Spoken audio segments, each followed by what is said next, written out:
Thank you. Good afternoon. I'm Vicky Poulsen from Novo Nordisk. I flew all the way from Denmark to join here. So I would like to share with you what we have been doing in Novo Nordisk over the other side of the ocean. I am a standards development director in Novo Nordisk. I act as a business solution architect in Novo Nordisk, overseeing the clinical data flow from collection to reporting standard. And for those, I would like to interact a little bit with you. How many of you have never heard of Novo Nordisk? None. That was great. One. Okay, for you, I will introduce Novo Nordisk. So we are a pharma company, and then we specialized in therapy for diabetes and obesity. And then we also have a focus on rare disease such as hemophilia and sickle cell disease recently. And we also moved into the cardiovascular area, as well as renal and hepatic area related to the commodities of diabetic diseases. So this is what we have been doing in Novo Nordisk. And I would like to set the scene of why it is so important for me to tell you a little bit about the clinical data flow that we are doing and why are we modernizing it. So the data in clinical studies has grown tremendously the last 10, 15 years. When I joined Novo Nordisk in 2015, it is a first that we now have a study with 10,000 patients. And then we are collecting data in EDC forms, in electronic forms. It was a big fuss at that time. And now, over the last 10 years, what I have seen is we grew the data volume, the data type, the frequency, and diversity, as well as complexity of data has grew tremendously. So other than collecting data on electronic forms, as most of you may know, we actually have a lot of device data. We are doing obesity studies. So we actually having a lot of patients wearing watches. So we collect the activity. And we are doing diabetes studies. So we actually have, for example, glucose monitoring that's ongoing 24 hours a day. We are collecting all this data, and the data is sent to us for processing. And other than this, we also move into using omics data for biomarker, and we also use a lot of imaging data as well. So all these add to the complexity of how we process data and also make the data flow very, very difficult to handle. And to make things even worse for us, or sometimes I always joke with my colleagues that being in pharma, we actually have a very good job security because that's guaranteed by the health authorities. So other than all the standards that we have to adhere to, and in the pharma area where we are collecting the clinical data and then providing the clinical data to health authority for scrutiny, we have to comply to standards provided by CITES, as well as the guidelines provided by ICH. And on top of that, we also have to make sure all our data comply to the requirements from different health authorities. We are submitting our data to FDA. So FDA release twice a year at the minimum technical conformance guides telling us how we should submit our study data to them. And we also submit our data to the Japan authority, PMDA, and we also have to comply to their requirements. Other than that, now EMA also adopt CITES standard. We also have to adhere to what they want us to do.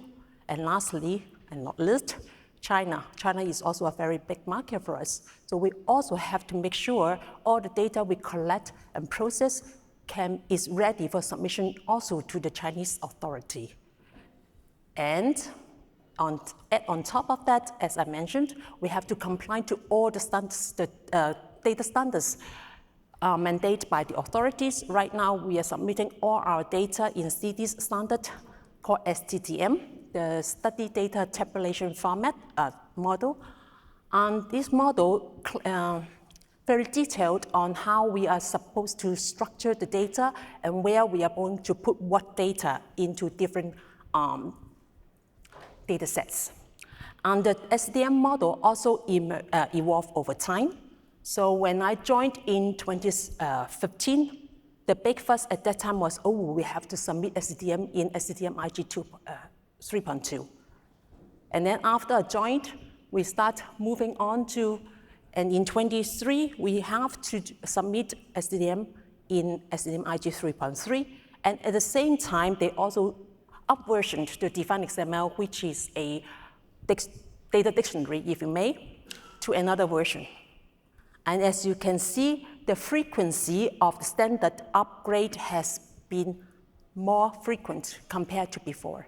When I joined in 15, it is in version 3.2, and then 5 years later, it went into 3.3, and last year, they actually went into 3.4. And then very soon, we have to version to 4.0, which is a major change for us. So with this frequent change in requirements, we also have to make sure that we can live up to the, all this need and make sure that we can transform our data and make the data available and ready for submission.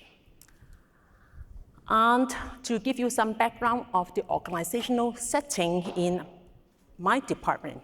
So Novo Nordisk is a big organization. We have approximately 80,000 employees around the world. And in Denmark, we have approximately 50,000.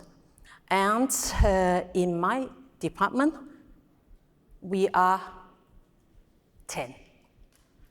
And the 10 of us is supporting the generation of submission-ready data package for the whole organization. And that means we are actually supporting a couple of thousands end users. And these end users, they're going to support the study operation, meaning from data collection to preparation for submission. Some of them are doing data review.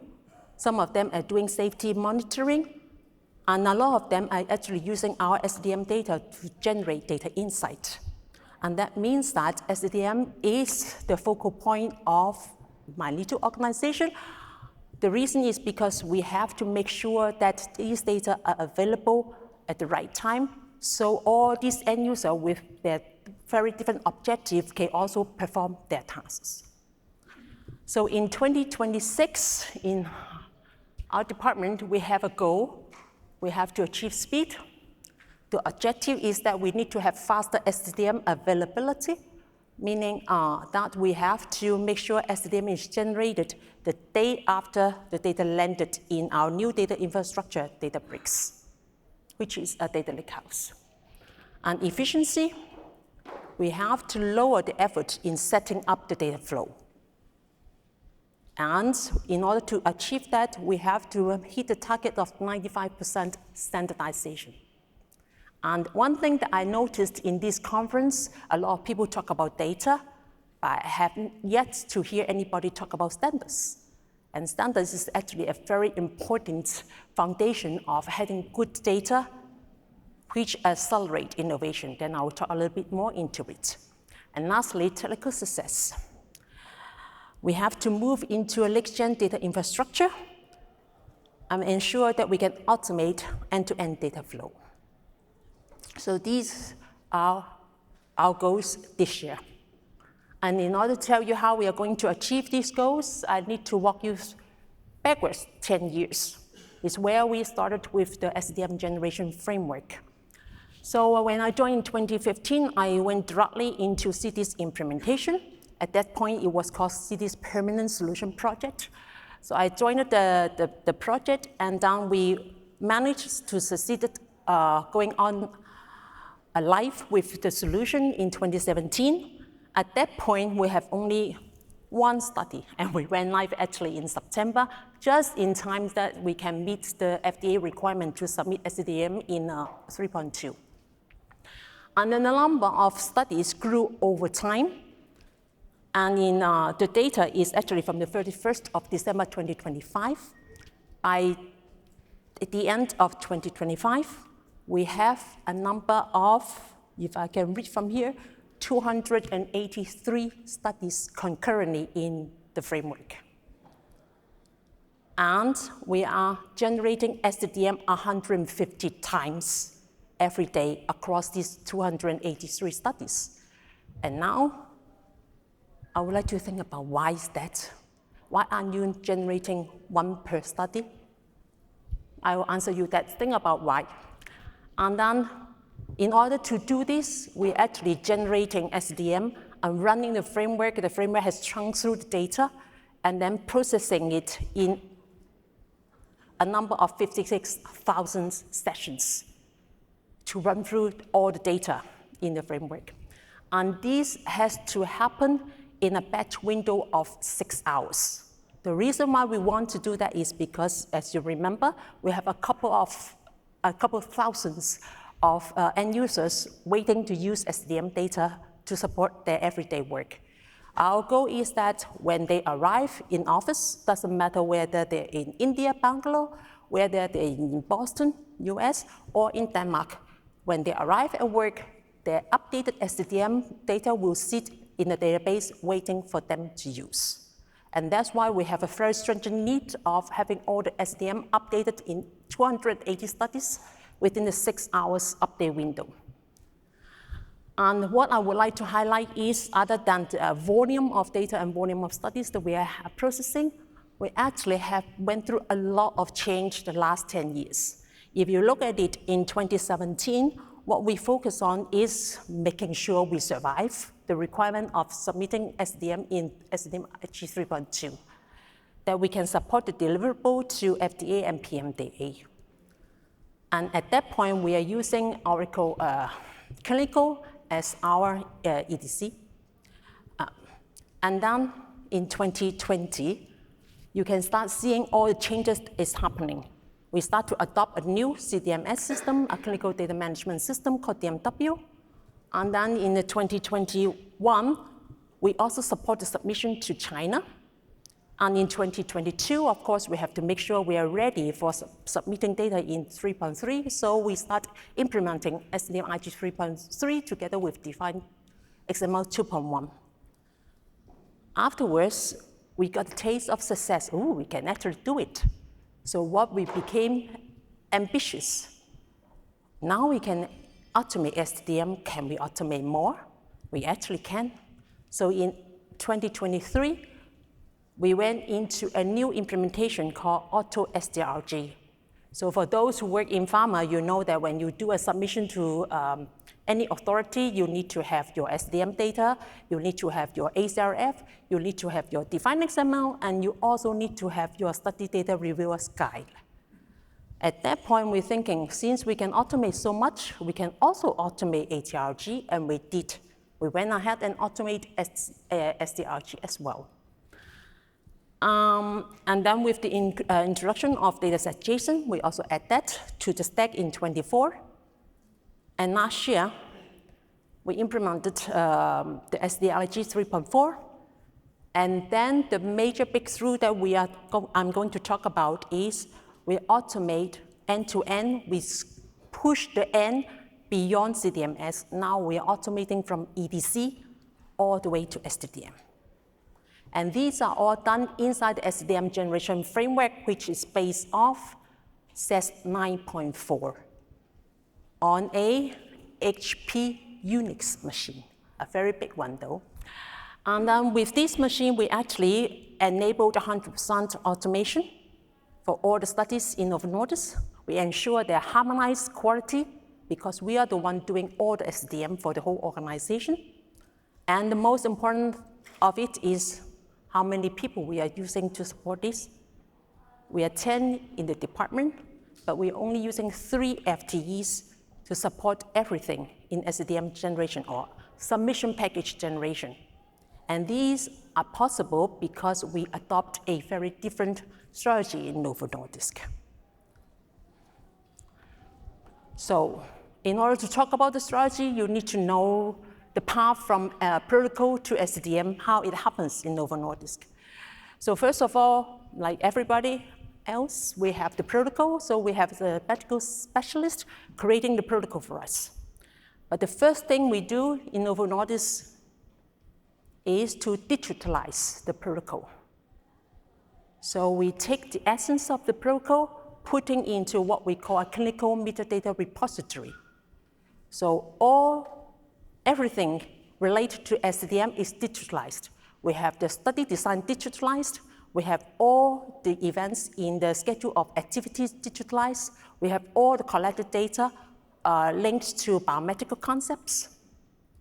And all this makes sure that we can have a metadata-driven approach when we come to automation. And up to here, you have not heard me saying the word AI. Can you guess why? Anybody? It is because, yes? Sorry? No, actually it's much simpler than that. It is because, yes? No, it is because we started in 2015. Well, we don't have AI at that time. Well, not a common commodity. So we start off at the very end. We do the hard work of brain power and then making all this work. So we use a metadata-driven approach. We chunk through all the needs. We understand what is needed in order to make this work because we have everything digitalized in metadata. And then based on that, then we can set up our framework very, very reliable. You will always work. It doesn't matter which stage of your studies is in. It doesn't matter which therapeutic area your studies is in. It doesn't matter how the trial design the study has. Because when we design the framework, we think about how to drive all this using metadata. And of course, today I will not talk about all this. If you're interested, I had a presentation in 23 talking about this. So if you Google, see this Europe interchange Wikiposten, then you will find that presentation. So this is what we used to do. We have all the data in legacy systems. We have data in Inform going through OC, and then later be changed to DMW. So where the data is mapped, because the collected data is usually not in the format of SDM, we have to figure out how to map the data so we can produce SDM. And that is done today in DMW. And then we also changed the clinical trial management system in 22, where we get our protocol deviation data from. And our organization is I always think this is a bit ambitious. We even put protocol deviation data, the whole of it, inside SDM for submission. So all these are done using SAS 9.4 in a Unix environment. And 5 years ago, we started to say, oh, this is not going to work for long because our HP Unix is running out of support. We have to move away from it. On top of that, we also have to think about, are we lagging behind on the technological advancement of the world? Why are we still staying there? So we started saying maybe we have to do something else. So in 24, we started to adopt a new EDC system in Viva. And then we also implemented a strategy to have all our data centered in a single data platform instead of have data in different silos. So Databricks has been adopted as our corporate data platform. So all the data in the organization will first land in Databricks before it got distributed, or rather people come to Databricks and fetch their data for their use. And in order to do that, we also have to modernize our way of working and modernize how the data flow look like. So this is what we have to do this year. And one last thing that we also are focusing on is a new concept. Have you heard about data streaming? You heard about streaming, that's for sure. But have you heard about data streaming? Yes, please. Sorry? Yeah. In our interpretation of data streaming is that we have a lot of data being collected through vendors. And we want the data sitting with vendors streamed directly to us. Meaning that we will tap directly into the vendor's database. For example, we have a lot of device data.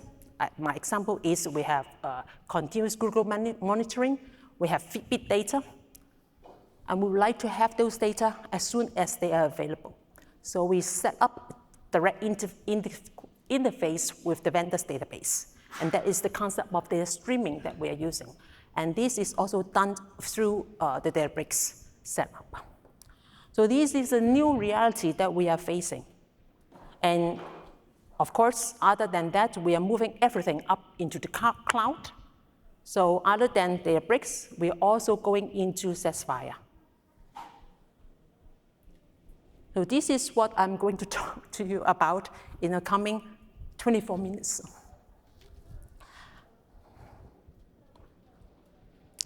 So in the journey of modernizing clinical data flow, we actually adopt a new approach. We have the data Lakehouse architecture. Other than that, we actually, before we adopt the cloud architecture, we actually have a huge HP Unix machine, as I told you. The machine is huge, so we have 1,000 users on it, 384 gigabyte RAM, and a lot of terabyte of storage. So everybody is working in the same environment. And that server both serve as compute and storage. But with the new setup, we are going to split compute and storage. So we use SAS as the main compute for SDM generation, and then use Databricks as the data storage part. And other than that, instead of doing hard system integration, we are starting to use API-enabled integration. So the connection between SAS and Databricks is done through API calls. And other than that, we also have to have direct data connection with Databricks. So we are using Spark name right now provided by in SAS Viya. And of course, we cannot lag behind on the AI part. So we also have AI assistants set up in the new infrastructure. So we started this the movement from the old environment in the second quarter of 25, and our goal is to finish the full implementation in Q3 2026 this year, meaning that my clock and my watch is ticking. I have less than 6 months to finish the task now. And while all this is happening, I always tell people that we are building while we are flying. We are building a plane while we are flying because business has to go on. We have to make sure our stakeholders still have the SDM data while we are building new functionalities.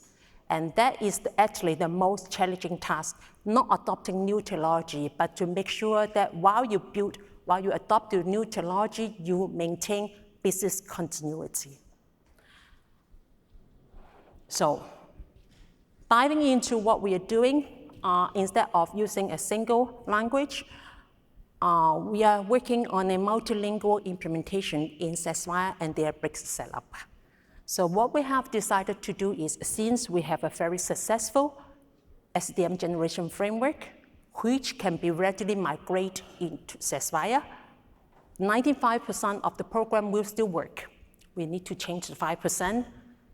And the 5%, of course, is related to how we interact with data. And those 5% are primarily focusing on the interfacing with Databricks. And those 5% of program that we have to change, we are replacing them with Python and SQL in Databricks. And that is a conscious decision. Because when we started looking into designing on the architecture, we have to think, okay, we need to find a good split of work. Am I going to continue using SAS to drive everything in and out of SAS? Is it a good decision? Or maybe we should make use of the modern cloud technology and shift some of the workload that is not native to SAS. For example, scheduling. We're in SAS, in 9.4 setup, what do you think we're using as scheduling? Take a wild guess. Sorry? Of course, everybody does that. And then why should we keep on doing that when we have modern technology? So we move all these into what we call event-triggered approach. So we set up all the events in Databricks instead and have the events handled inside Databricks. And what we have decided to stay in SAS is the very complicated data transformation from source data or collected data into SDDM, defined XML, as well as SDRG. So what you are seeing here is that we have been spending over a year looking into how we put that part of the work into Databricks setup. And one of the things that, how many of you have know about Databricks? 1, 2, 3, 4, 5. Okay, less than 30%. One of the biggest problem of or I should not call it problem, I rephrase. One of the biggest challenges we have using Databricks is not native to interact with files. So in the SAS setup, you have SAS datasets as files, you have defined XML as files, you have HCRF as file, you have SDRG as file. They are not so easy to handle in Databricks because Databricks assume and expect everything to be in tables, which is not the case here. So one of the biggest challenges we have is how to handle all these files that we must create because they are submission requirements. So we are solving this problem by splitting the clinical data into two parts. We have the tabular data part that we put into Delta table in Databricks. And then we have the file parts. We are actually going to use OneLake to handle it. The reason is because there's actually a functionality in Databricks called volume that you can handle the files. But that doesn't provide human interface, meaning that you cannot double-click and open your defined XML in Databricks. Not possible. What you have to do is download the file, and then you can open it locally, which is a no-go in Novo Nordisk setup. You must never download any clinical data onto your own PC. And that's why we implement OneLake, where we put the data, the file-based data into OneLake, which provides us with the required human-level interface with the files. And as I was explained, we are building while we fly. And that means that we have to be very good at solving problems that we have not anticipated. One of the issues we didn't anticipate when we go into using Databricks is performance. Everybody told us it must be so great to move in cloud, but the reality is not so great. We actually have a big performance issue when we are moving into Databricks. The interfacing with the Delta table is not as well as we hope it could be. My word is the interface from Databricks to SAS. If you're only working in the Databricks, it's fabulous, but we can't. We have a different setup. So the interfacing between SAS and Databricks is a little bit of a pain for us. And we are not the only one experiencing that. If you Google it, Databricks and performance, then you will see the same, because majority of organizations cannot have only Databricks data in one source. They always need to interface with the data platform. So Databricks actually provided us now a second offer that's called Lakehouse. So they put a SQL on top of it, which enable us to fast interact with the database where the data will be synced down to the Delta table afterwards. And that helps us solve our problem with performance. And why is performance so important for us? Remember the number? We are running 56,000 sessions in 6 hours window. If performance is bad, just a few seconds per read will be delayed by many hours. That means we won't be able to make it in the 24 hours of the 6 hours update cycle. And that's why we spend a lot of time tuning the performance in the framework. And that's another reason why, even if you ask me today, Vicky, if you are to do the framework again today, are you going to use AI? My answer will always be no, because it doesn't give me the required performance. It's good at giving you some code, but it's not very good at giving you the code that is really optimized for the need. Well, that is only my observation. So tuning into what we have done now is that now we have a seamless, automated end-to-end data flow. How to interpret it? It can be interpreted as we have the one end, we have the people entering the data in EDC, we have our vendor providing the data through FTP to us. And the data will then land into our cloud, our data bricks, in the first landing zone. So the first landing zone, all the data will land, and we will do basic checks of the data, whether to conform the requirement or not. And once the data is approved, yes, you can go further, then we will land in the second step, where we applied the required basic transformation, including blinding. So blinding is the thing that we did in Databricks as well. And afterwards, the data will then be sent to us, or the other way around, we will go and fetch the data, and then start processing in SAS Viya. And the processing is separated in multiple stages. So first of all, we put all the collected data, put it in what we call pre-SDM. The reason is that we have removed the mapping layer, CDMS, completely gone. So we are doing very direct mapping of EDC data and external data. We call them vendor data. Afterwards, we will go through raw SDM, where we apply the validation of controlled terminology or applied controlled terminology directly. And once that is through, then we say, okay, all data is good, we have no error. Then we can go ahead and add all the required enrichment on top, where the trial metadata, the trial design will be generated, all the derivation that is required, for example, calculation of age, assignment of epoch, etc., will be done in a rich phase. And once these are done, then the clinical data scientists can go ahead and use the data for analysis, creating ADAM and TFL. So this is the end-to-end flow that we are providing in the organization. And all this flow right now has a turnaround time of 2 hours. And not all 2 hours are done on SDM generation, of course. We are using a fourth of it. So majority of time is going through the different posts before they reach the final stop of SDM generation. So right now, depending on the size of data, it ranges from 10 minutes to 30 minutes in SDM generation flow.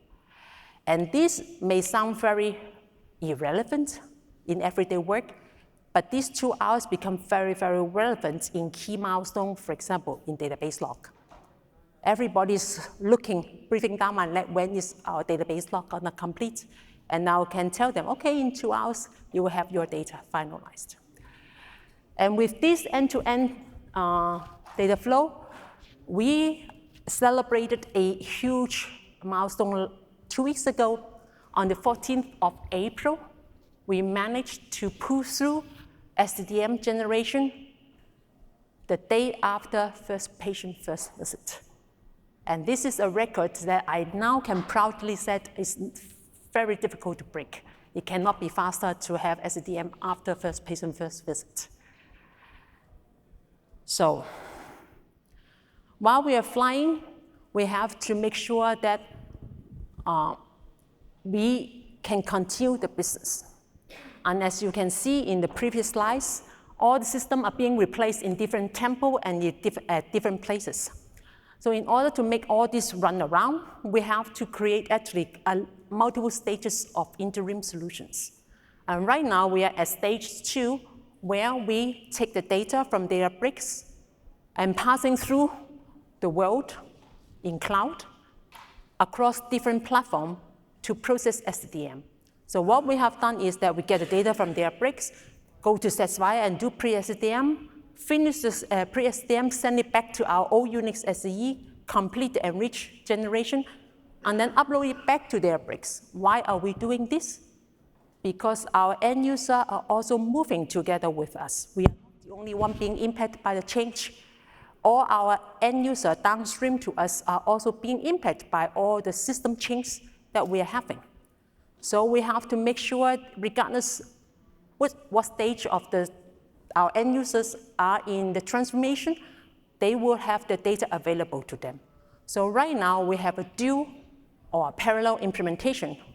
SCDM is available both in the old setup in SAS 9.4, Unix SCE, as well as the new setup in SAS Viya and Databricks. And this is not a very fun ride, I can guarantee you. And all the arrows you see here represent one or multiple API calls. It sounds very fancy, but it is actually not. We have one big problem with these amount of API calls is, unlike traditional integration, API calls carry certain uncertainty.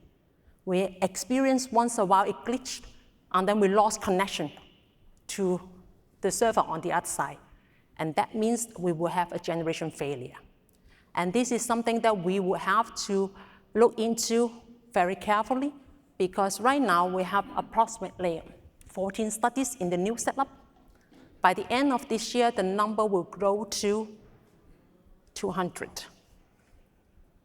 And that means that we have to solve all these technical issues really, really fast. And that's why I'm very happy to be here. I'm talking to a lot of developers, which give me a lot of inputs into how we are solving all these technical issues we are seeing. All right, that's the end of what I have prepared regarding how we modernize the flow. And that's actually not all we do in our department. As you know, I mentioned our departments are responsible for the global implementation of SCDM. With that, we are also responsible for development, governance, as well as training all our end users. So in order to support that, we have a knowledge strategy that we are using a number of tools. First of all, we have personalization, we have our super user community setup, we have online training, we have mentorship primarily for our internal colleagues.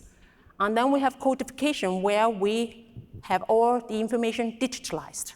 So we set up super user help desks and with the knowledge base where all our training materials are present. But those are not enough.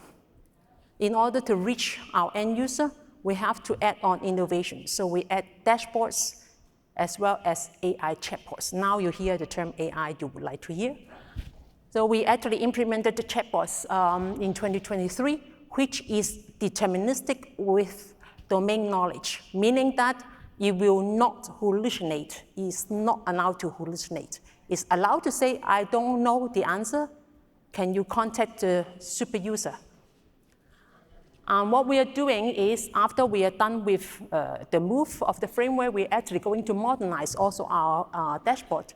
Right now, we are using R Shiny as well as Power BI. And in the future, we are going to move all this into visual analytics. And with the implementation of visual analytics, we also make sure that we can continue to develop data product. So this is the plan that we have. And right now, I would like to also take a moment to thank my colleagues who are not here. Without them, I won't be able to stand here and tell you about how we modernize the flow. And then that's all I have prepared for you. Thank you. Thank you, Vicky. So we have a few minutes for Q&A. We've had a question come in from one of our audience who is watching live streaming. So I'm going to ask that first, if that's okay with you. They're asking, what was your biggest challenge when implementing your use case? And that's from Eric Lakehouse, and he also says, thanks for your presentation. Say it one more time, sorry, I didn't catch the middle point. He wants to know, what was your biggest challenge when implementing your use case? The biggest challenge is to integrate the old and the new, because it sounds like bragging. We have been so successful in implementing the framework. And to move a framework like that from the old platform to the new platform is actually not too painful because of we are moving into Viya, but it's the surrounding part that is the most challenging for us, because we have to change all our interface. We have to change the way that we interact with cloud. We change the way the end user understood where to find the data. So other than the technical setup, is also the organizational change management is a very big challenge, because all of a sudden you have to leap a very big step, and the end user, we have to carry our end user with us in that leap. And that is actually really, really challenging. Any other questions?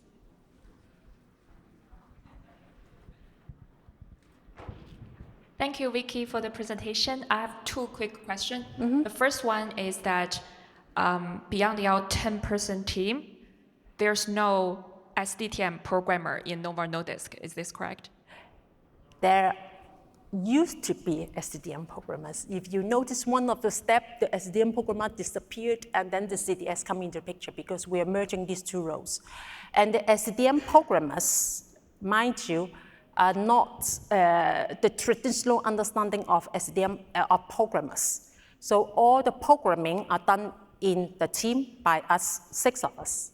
And SDTM programmers, they are, if you may, the one controlling how the framework responds to their own studies. So they are the one controlling the data flow, they are the one controlling making sure all the standards are adhered to, and they are the one doing data review. So the programming part is centrally done by our team. Okay, so that's still within the 10-person team. There's no separate SDTM program. Wow. But you still have the SAS programmer for the item parts. And yes. Oh, I see. Do you have any plan to have that AI-ized? Yes, but it's not my plant. So I'm only working on part of the organization. We actually have a huge part of the organization focusing the analysis and use of data. So there are plans, or they are already working on it, to how to put AI into the loop, as well as also automate the ADAM and TFL part. And other than that, we also use AI further downstream. We use AI in the data insight area. And then I use up all the time. I actually have bonus bonus information outside of slide.